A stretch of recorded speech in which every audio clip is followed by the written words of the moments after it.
Hello, everyone, and welcome to another episode. Today, we'll be reviewing Erebus in Pontiac, Michigan. This one's been around for quite a while. We have been there one time, but it was 10 years ago. So technically, there should be a review on the channel for it from a very long time ago, when Haunt Talk was very different. So we were very excited to go back to it because we remember really loving it then, and it's just one we've been wanting to get back to. And yeah, if you're not familiar with Erebus, this is like a place that's very much known for being interactive with its sets and props.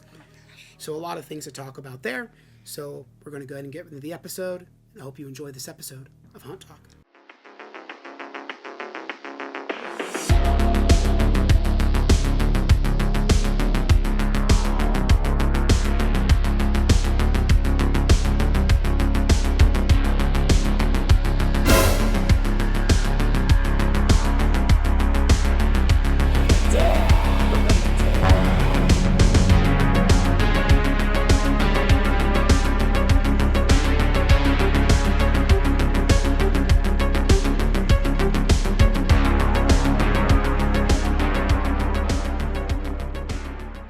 So yes, Erebus is located in, I believe it's an old parking garage, correct? I believe so, yeah. I believe that's what this structure is. I don't know, I'd have to look up how many years it's been Erebus, but you know, for a while. And this is one of the first haunts that I went to where things would like really touch you. Again, like 10 years ago, Mm-hmm. this and the Haunted Hoochie were like the only ones that I'd been to that actually like can touch you. The actors don't touch you so much here. It's more of the haunt itself. Which we'll talk about more in a minute when we actually get into the review. Parking's kind of weird here because it is just in Pontiac, Michigan, like in downtown. Yeah. So there are places that are free to park, it looks like, and there also are places to pay to park. So maybe, especially since this place is time slotted, make sure you arrive a little early to kind of find parking because it can be a little confusing. Yeah. But yeah, I mean, there's really nothing besides that. There's place since it's basically in just a building that's on a sidewalk. They don't really have a ton of like other entertainment. There is like a place where you can get like snacks inside of the exit essentially. Yeah, yeah. And then there's a couple of like photo ops and things like that in there too. So not much else to really see besides the building. Yeah. And I guess I want to touch real quick before the review because I don't know where this would fit. So we ended up doing the VIP pass. And this was a very interesting way that we did the fast pass. Yes. I've never done a haunt that's like this. It felt like we were doing our documentary again. Because like we go... They just tell you go to the exit. So we asked someone, they're like, yep, stand here. Someone came over to check our tickets, like, at a booth that sells merch. And then a guy told us to wait at a door. And then a guy came and got us and took us through all these, like, back staircases. Mm-hmm. We even saw some actors, like, coming into, like, the back of the house. Yep. Type of thing.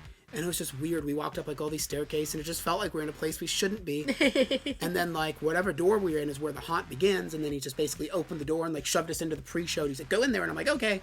And the haunt began. So it was just really interesting. There wasn't like a separate like fast pass line. Just some guy basically takes you and just like, here you go, get in there. And you're like, okay. Come on into the back area. Let's go. Yeah. But, yeah, it was really strange. So the reason it happened was full disclosure. I actually won the tickets. Oh, yeah. So we did get in this one for free. Not because of our reviewers, but Kim won them. Yeah. So just on a whim, I went on, they were posting on Facebook and I, commented or whatever, and I won tickets. So we were really excited about that because, we were wanting to go to this one and we got in for free. Yeah. We were going to go to it either way. Yeah. We were going to go to it anyway, but it always makes it nice.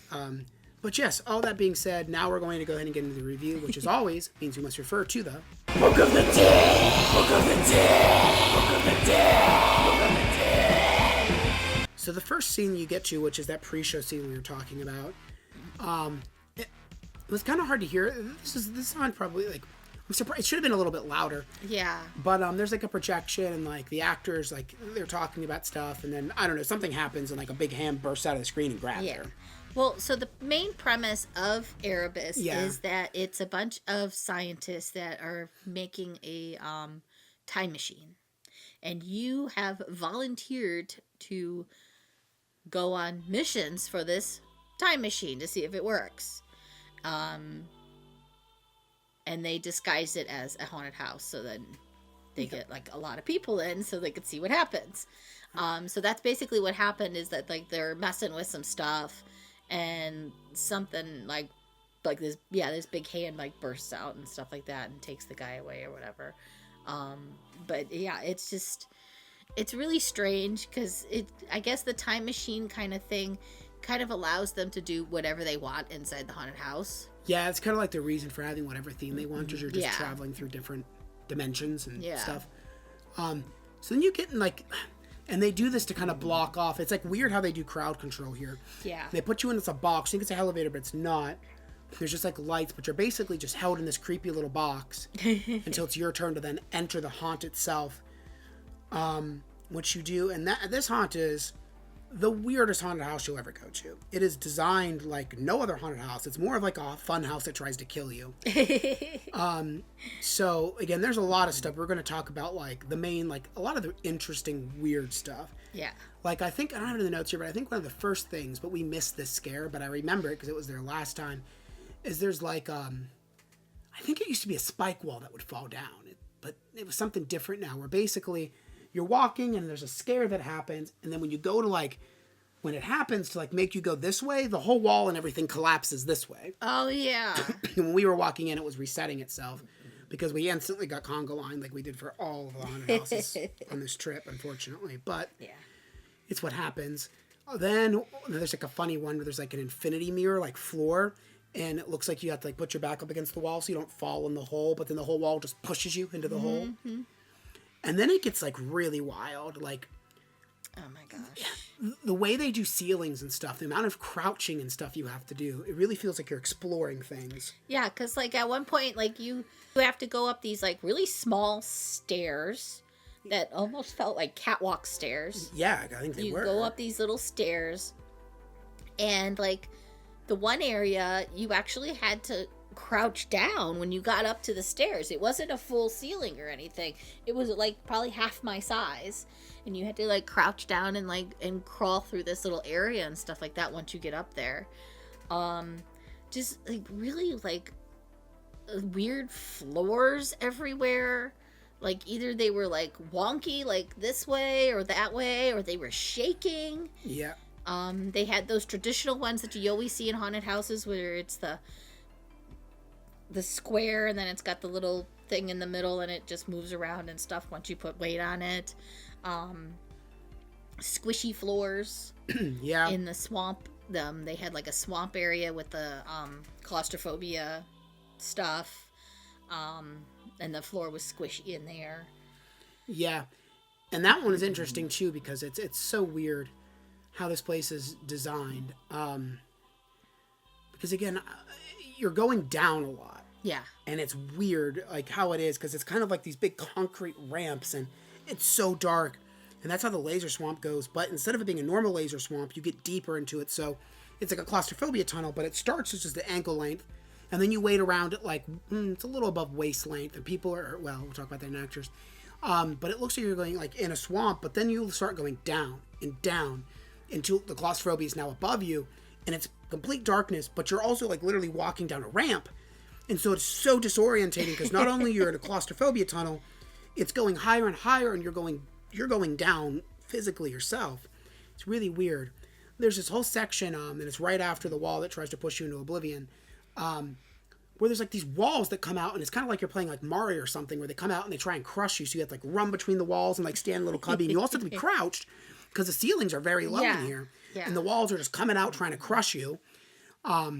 There's another, like, this giant piranha plant that you have to walk into that's, like, chomping. And it's all foam. It's not going to hurt you, but it's weird. Yeah, it's really strange. There was, like, a giant mallet that came down at one point. Yeah, I wonder what that would feel like to get hit with. I don't know. That was coming at people. That was coming at me, and I missed it by, like, this much. Yeah, I turn around and I see Kim's hair go whoof as it flies by, or like a giant pendulum you have to run past.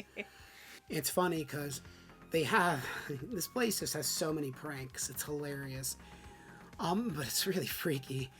There's a vortex tunnel in it. But when you're, as you're walking the bridge, because Kim's like, oh, I don't need to put my hands on the rails because we walk through them so much. And she's in front of me. And then the whole thing you're walking on just goes boom. The whole bridge just starts going like I this. I yeeted into the vortex tunnel. Kim just goes, and flails. Yeah. Yeah, I usually don't. Because I remembered that. I usually just walk, and I'm just like, la, la, la. And then, it's like, I'm like, okay. Anything you think is going to, like, not like do anything at Erebus, we'll do something. Yeah. It's so weird. It's the weirdest haunted house. There was this cage walkway that we had to go through. That was so freaking scary. His notes say cage of electrocution. Yeah, now I don't believe it can shock you, but No, there's these... I didn't get shocked. I didn't feel anything, but it vibrated and it made the noise, so it sounded like it was going to shock you. Well, the reason that we thought it was going to shock us, as let's state it, is... So there's like 2 tunnels of cages that are over top of... I don't remember what it was over top of. It was water or just fog or just concrete. I don't remember. But he told us to go to the left side, and as you start to walk through these metal cages, there's a Tesla coil thing that's like shooting electricity, I think it was. Or was it just a ball? I don't remember. It all happened really fast. And it starts moving back and forth down the cage, all these like electricity sparks. And the whole thing is shaking and the floor is moving back and forth. And it's like, what is going on? Because I'm like, I don't put it past this place to like electrocute me a little bit. Yeah, it's just... That was really freaky. And like most places, will have a bus that honks its horn. This bus just will hit you. Yeah. There's a big bumper on it. It just came right at me. Like, I, again, missed it by like this much. I didn't realize that he had... So, they have a lot of like the trigger things on the floor. So, like, you hit the triggers, and that's what causes the things to happen. Well, I had seen him step over something, and I was like, what did he just step over?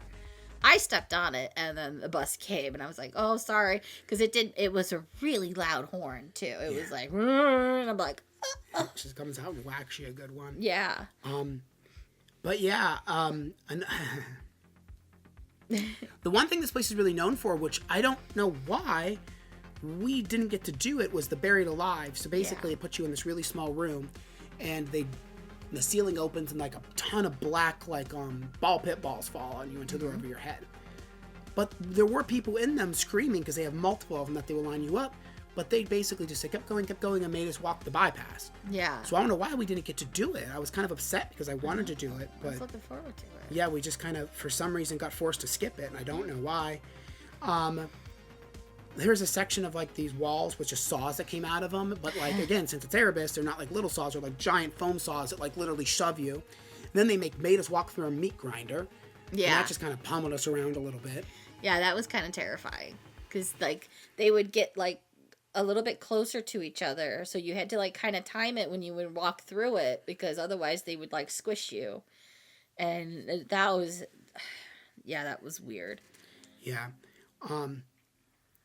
And there's also like, this is like towards the end, they had like all these conveyor systems where like things would just be coming from the ceiling and stuff like that. And actors would just pummel you with props. Like at one point, I think, you got it. It was like a slaughterhouse theme. And this guy just like took a giant body and it was like on a sliding hook and he just shoved it at Kim and it whacked her really good. It did whack me really good. Yeah, so this might be also a good place to wear like a glasses strap too. Yeah. You just get pummeled by things.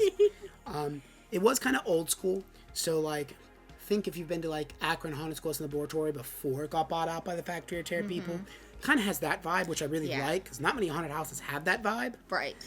So I like that, and also there's also just a ton of props that like people control. They're like puppets. I guess that's more of a prop because you never see the actor. Like where like apes is like the big one. It'll come out and like grab your ankles and try and pull you in holes. There's so many of those things that just come out and try and eat you, like giant things. It's really funny. But yeah, sets and props. We gave it a 9. The only reason it's a 9 and not like a 10 is just because I feel like there is a lot of dark space, although it's really freaky. And again, some stuff could use a little TLC, like some of the puppets and stuff like that look like they're falling apart, just like slightly, not like really bad, but the interactivity though makes up for it, and it's just the most interactive haunt as far as sets and props go that I've ever been to. Yeah, no, for sure. So that moves us on to actors. There was actually a pretty decent amount of them. They touched a little bit, not too forceful, but yeah, it's the props that are really forceful. The props are the thing that are gonna kick your butt. Like we said, it's just a chaotic haunted house. It is. Like quite literally, like I was sweating because I'm like, what is happening next? What's gonna come around this corner? I was just like, was so nervous going through the whole thing, and like the lights would come on and off, and you're just like, what? Like, what is happening? A lot of really good hiding spots as well. Places you would not expect. There was a guy in the ceiling that was attacking me with a hand. Yeah, that was funny. He was like, well, not only was he in the ceiling, but he was on like some kind of zip line. So there's like it was like a swamp, but above us. Yeah. And all there was this giant, like it kind of looked like a giant Frankenstein hand. Yeah. And he would just like slide all the way across this long hallway and just reach down and try and smack you in the head with his giant hand. Yeah. So he like has his hand and he's trying to get me and he's like, come here. And I'm like, no, get away from me. Because he couldn't reach me because I'm short. But he's like, come here. And I'm like, it's really funny. Just this giant hand just going back and forth just through the ceiling. There was a guy that scared the absolute crap out of Kim. It was one of those dark hallways, but it's just a guy with the flashlight. Yeah. So effective. Very effective. Yeah, it was a pitch black hallway and he just appeared in front of me. Because, well, they had a conveyor belt going on the ceiling. And I got distracted because there was I think one of the ropes might have had like glow in the dark paint or something on it because it glowed. And I was distracted by it and I was like, what is that? And then all of a sudden I look down and there's this guy with a flashlight in front of my face and I'm just like, ah! Yeah. There was a guy that like, they had one of those scares, which is always effective, where it just looks like it's lattice and then like it separates and like the guy reached out, grabbed me. That scared me. Another one, probably the one that almost made me fall down, was I had pushed through the curtains of one room and there was this guy who had one of those like things that's on a string where he throws it at you and it looks like it's going to hit your face. I'm used to those, but again, I literally open up curtain, look, and all of a sudden right at my face and I about fell. I think I kind of fell back into Kim because I was just like, again, the second I open it, there's just something right there and it scared the crap out of me. But yeah, and again, and all the people that control the puppets that try to eat you and stuff. But yeah, it's weird because it's like the only haunt where it's like the actors are really good, but it's almost weird that the sets and props feel like they're almost like more of the star of the show for this, just because of the fact of how interactive they are. But again, the actors were good and there were a decent amount of them. And like in the swamp, people be grabbing your ankles and stuff, and you can't see them since it's a claustrophobia and a laser grid. Yeah. And there's like a guy in a ghillie suit that was like up in this weird little corner. Like I think it might have been a kid. I don't know if it was just a torso of a person, but they scared me. But yeah, actors, we're giving them an 8. We thought the actors were really good and they had a pretty good amount of them. So that moves us on to scare factor. Like we said, super interactive haunt. Lots of sensory overload, lots of loud droning noises and things that are going to just beat the poop out of you. Yeah.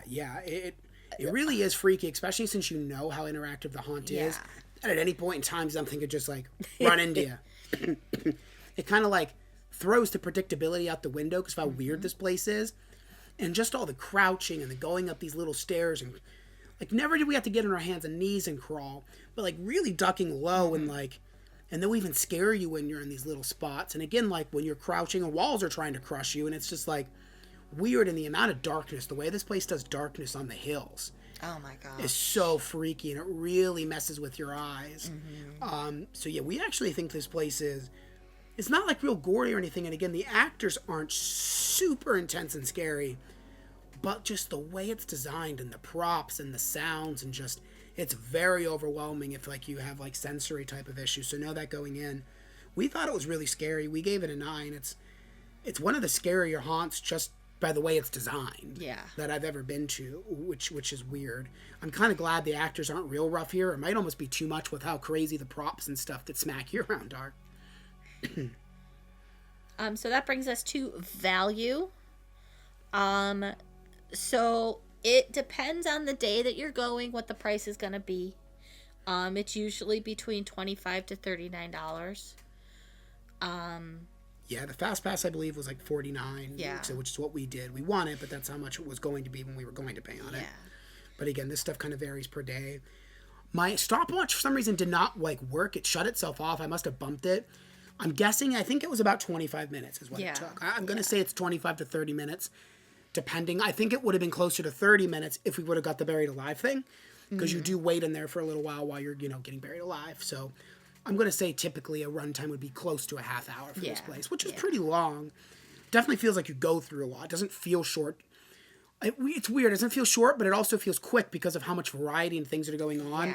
But it feels like there's a lot of stuff that happens, if that makes sense. Yeah. So even though it goes by quick, It's almost kind of like similar to Ghoul Brothers in a way. Well, this is longer than Ghoul Brothers. But Ghoul Brothers is a short haunt, but because there's so many little scenes, it feels like you experienced so much in a short time. Yes. Where this is the same, but even longer, I guess. Obviously, it is a little bit expensive, but we definitely think that it is well worth it. And we think value is really good. We gave it an 8. And that brings us to our overall of 8.75. Yes. Well, I mean, again, we highly recommend going to this place. This is the favorite one we went to out of all of them. Yeah. And I liked it. It's old school and stuff like that. I am surprised that I remember a lot of stuff from 10 years ago. So yeah, they must not change up a ton of stuff. There was definitely some stuff that I don't remember, of course. Oh, yeah. Oh, yeah.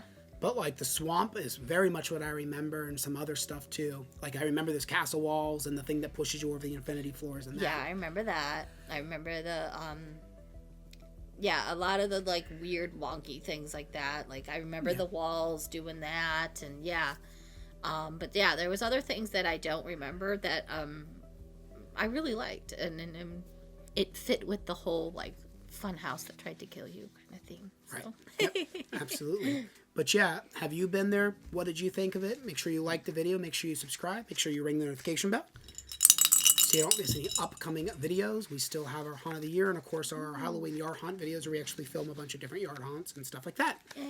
So thank you very much for watching, and we'll see you in the next video. Bye.